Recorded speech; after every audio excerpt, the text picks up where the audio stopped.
হয়েছে, কান্না শেষ হলো? আয় তো দেখি আমার সঙ্গে, আয় বস এইখানটা। নে এবার একটু মুখে দে, নে। কি হয়েছে মা? বিক্রম কিছু বলেছে?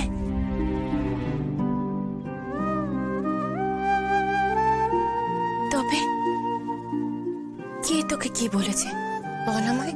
রাজমাতা আমাকে ডেকে পাঠিয়েছিলেন, তারপর বললেন বিক্রমের স্ত্রী হতে গেলে, এই রাজবংশের রানী হতে গেলে তোমাকে তোমার বেদিনী পরিচয় ছাড়তে হবে।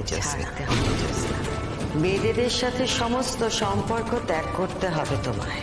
রাজমাতা, আমার চূড়ান্ত সিদ্ধান্ত হলো আমি আমার ধর্ম ত্যাগ করতে পারবো না।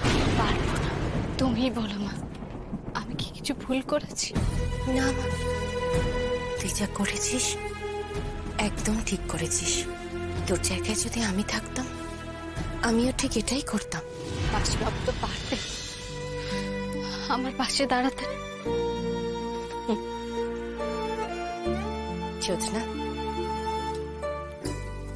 বিক্রমের চোখে আমি তোর প্রতি যে প্রেম দেখেছি, সে প্রেম যে গভীর প্রেম জ্যোৎস্না। তুই চিন্তা করিস না, প্রেমের সম্পর্কে মান অভিমান বাধা বিপত্তি সর্বক্ষণের সঙ্গী, কিন্তু তোদের মিলন হবেই, শুধু শুভক্ষণের অপেক্ষায়। আমার মনে হয় না মা। তোর মনে হওয়ার কথা রাখতো। আমি বরং তোকে একটা কথা বলছি জ্যোৎস্না, শোন মন দিয়ে। তোরা দুটিতে যখন আমার কুটিরে থাকতিস, আমি তোদের প্রেম দেখেছি। ও প্রেম যে অমর প্রেম।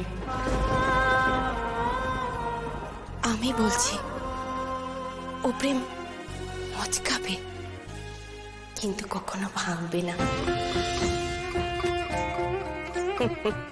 তোর যখনই মন খারাপ করবে আমার জন্য, তখনই চলে আসবি। আমারও যে তোকে কাছে পেলে মনের ভার অনেকটা হালকা হয় মা, মনে একটা অদ্ভুত শান্তি পাই।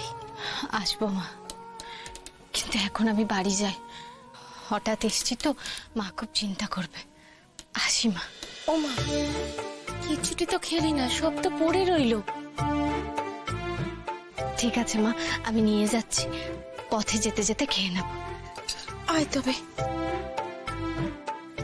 খেয়ে নিস কিন্তু মনে করে। আসি মা।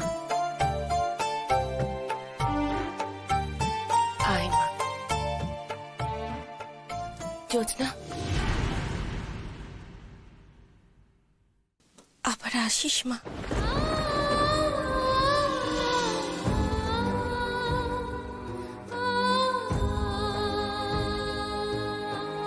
আসবো মা। জ্যোৎস্না, এই জ্যোৎস্না, জ্যোৎস্না, জ্যোৎস্না, এই জ্যোৎস্না, এই জ্যোৎস্না, এই জ্যোৎস্না, জ্যোৎস্না, জ্যোৎস্না, জ্যোৎস্না। ভেবেছি তাই হয়েছে, আমাকে গ্রামে দেখতে না পেয়ে জ্যোৎস্না জ্যোৎস্না জ্যোৎস্না করে চিৎকার করে যাচ্ছে। কি হয়েছে? আরে তোকে তো না পেয়ে এখানে সবাই চিন্তা করছিল। বলছি তুই কোথায় গেছিলি রে? কেন? আসলে কুসুমপুর রাজবাড়ি থেকে খবর পাঠিয়েছে তোকে আমাকে গ্রামের সমস্ত যুবতী মেয়েদের একবার কুসুমপুর রাজবাড়িতে যেতে হবে। যুবতী মেয়েদের? কেন? গ্রামের সমস্ত যুবতী মেয়েদের রাজবাড়িতে ডাক পড়লো কেন?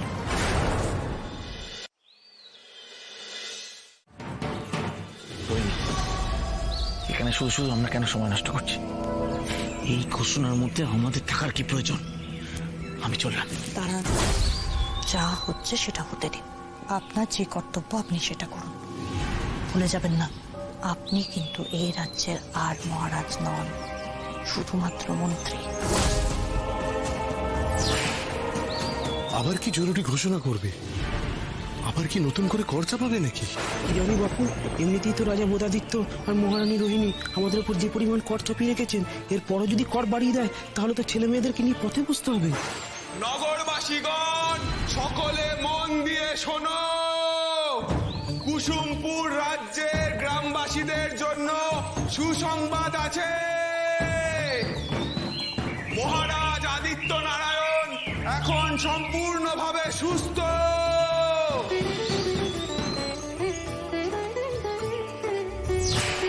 তিনি পুনরায় কুসুমপুর রাজ সিংহাসনে অভিষিক্ত হতে চলেছে।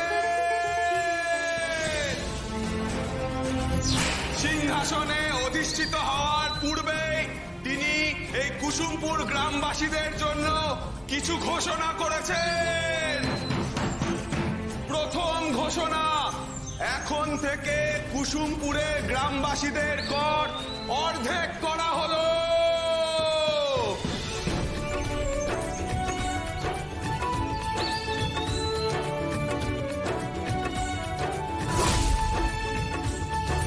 তাছাড়াও যেসব গরিব প্রজা কর দানে অক্ষম, আবেদনের ভিত্তিতে তাদের কর সম্পূর্ণভাবে মুকুব করা